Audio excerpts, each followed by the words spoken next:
Mūsų Žemaitija nuostabus ir gamtos apsuptas kraštas. Mes esam didelė turtingi, nes dar turėjom švaris upės, biologinis įvairovis kupinus laukus ir didingas Žemaitijos girias. Pastarojų metų žmonės pastebi, kad vis daugiau mūsų miškų yra masiškai kertamis. Mediena eksportuojama į kitas pasaulio šalis. Taip mes netenkam po dalelį Žemaitijos.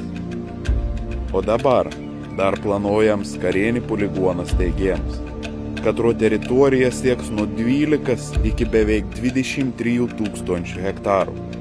Ar įsivaizduojat, Akmenės, Telšių, Šiaulių, Mažeikių rajoną neteks iki beveik 23 000 hektarų. Ta teritorija niekur nedings, tiesiog gana būtų naudojama karinėms pratyboms.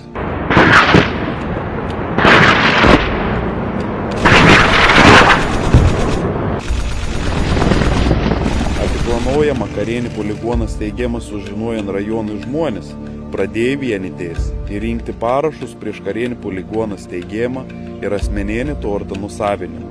Į planuojamą poligoną teritoriją įjan visiems žinom Žemaitijos Žvėrinčius. Žvėrinčio ugres uždarims. Aš esu Žvėrinčiaus įkūrėjas Petras Dabrišius. Atvažiavau čia prieš beveik 30 metų į tuščią namą, kuriame nieks negyveno, vienai žiemai pagyvent. Bet šitos dvasių žemaičių mane privertė tarnautiem. Jos nenori namo važiuoti, bet jos mane laiko, liepia kurt, kažkokius akmenus dėliot. Aš šitą žemę visada buvau pati stipriausia, nes jinai atlaikė karus, ilgiausias Europoje karas. Žinot, buvo su kryžiuočiais 200 metų, kiek istorija rašo, kiek nerašo, bet žemaičių dvasia da gyvena praeitim. O ypatingai šitos žemaičių didžiosios giriosios, vadinasi, pačios didžiausios, šlapiausios. Čia nieks nejaudo, tik žemaitukai. Tai aš manyčiau, tai yra perlas, Lietuvos perlas čia. Ir dabar, kiek žinau, ateina tą perlą, kažkas iš kosmoso atskrenda ir pasiima. Tai noriu pasakyti, kad tai sumanymas labai blogas ir tie žmonės, kurie nesupranta, kad tai bus koks biznis, čia biznio nėra. Čia tie žmonės, kur gyveno, iš jų atims gyvenimą, jie kitur nepradės to gyvenimo. Ir tie, kurie šalia gyvens, visada jaus tos bazės vibraciją. Kas nejaus, kas iškart į kapus išeis, nes čia nekuriamas gėris. Čia dabar sukurta kaip ekologinė mokykla, vaikai važiuoja, pamatyti žvėrį, paimti gerų emocijų. Čia emocijų nieks gerų nebeduos. Tai bus karų dvasia. Ir aplink visą tai visi jaus, kad čia yra uždara zona ir karo dvasia kabų. Ir jei vis kažkur raketa iš kito pasaulio kraštų, tai būtinai čia užsuks, nes yra bazijų, iš kurios skris raketa į kitą pusę. Jūs darot tašką pasaulio mastu. Tai pagalvokit, ar jūs norit būti čia, ar nenorit. Apsispręskit pats laikas. Į poligono teritoriją daugybė kaimo kapinėlių. Lazdynų Pelėdos dvaras, anam irgi grės uždarims.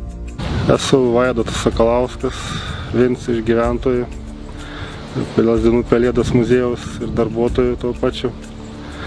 Gyvename čia visą šeimyną, dirbam ir jau kaip susigyvenam su visą tą ramybę čia ir tas visą gamtą ir tą tylą. Tas mūsų tas sulauktas tas netyčia pranešims, kad viskas tas tiesiog gali būti sunaikinta, ta ekosistema, ta susikūrus, kur atrodė nieks netrukdo gyventi, visi kažkaip tai susidėlioja savo gyvenimus ir atrodo, kad tas visiškai tiesiog sunaikina viską, nes skaičiai tiesiog ir siaubingi pagalvojus. Mes, kaip sakė žmoneliai, kapstomės po savo daržus, po sodus, o čia kalba yra apie 100 hektarų, kad bus aptverta tvora, bet tu žmogelį nenueisi mišką, nei grybą, nei augas, nes ten bus uždrausta, nes ten gali būti pavojinga ir vaikščiosime tarp tvorų, toks jausmas čia. Aš visą gyvenimą pragyvenau Tryškiuos, sakykime, kur be išeitum iš Tryškiuos į gamtų, o dabar toks jausmas kaip galvijus tarp tų tvorų, tiesiog tie planai ten sukurti, ten tiesiog nuo kelio nuėjo ir į tvorą atsirėmė. Aš, sunku suvokti, aš nežinau ką paaiškinti, išdėliotas mintis. Ir tas tiesiog fiziškai nepriimtina, organizmas tiesiog atrodo šaukt. Kaip taip gali būti? Nežinau. Savo derlingų ir žaliojančių peivų netektų daugelis ūkininkų. Esu Virginijus Kazlauskas, ūkininkoju jau 10 metų, savo ūkį perėmiau iš savo tėvelių, mano tėveliai iš savo tėvų, iš prosenelių. Turime sukauptos nemažai dirbamos žemės, savo gyvenimą neįsivaizduoju be ūkio, be esamo pajamų šaltinio. Mano ūkis, mano dirbamos žemės dabar turbūt priklausys būsimam kariniam poligonui. Neįsivaizduoju savo gyvenimo be ūkio, todėl kaip ir visi Mažeikių rajono ūkininkai griežtai prieštaraujame šiam būsimam poligonui. Sveiki, esu Diana Lopaitienė. Gyvenu Akmenės rajone, netoli Kairiškių miestelio. Rugsėjo 29 dieną sužinojau, kad mūsų apylinkėse yra suplanuotas įrengti karinis poligonas. Gavus šitą informaciją, pradėjau ją dalinti su aplinkiniais. Ir mes visi esam prieš karinio poligono steigimą šituose kraštuose. Labą dieną, esu Gitana Perminienė iš Tučių 1 kaimo. Kito labai daug. Juodieji gandrai 2 kartus teko matyti, paskui kitoj pusėje, šalia Pievenų, irgi teko matyti praskrendant. Stirnos ateina į kiemą, šunys nieko net neloja ant jų, jos yra vietinės.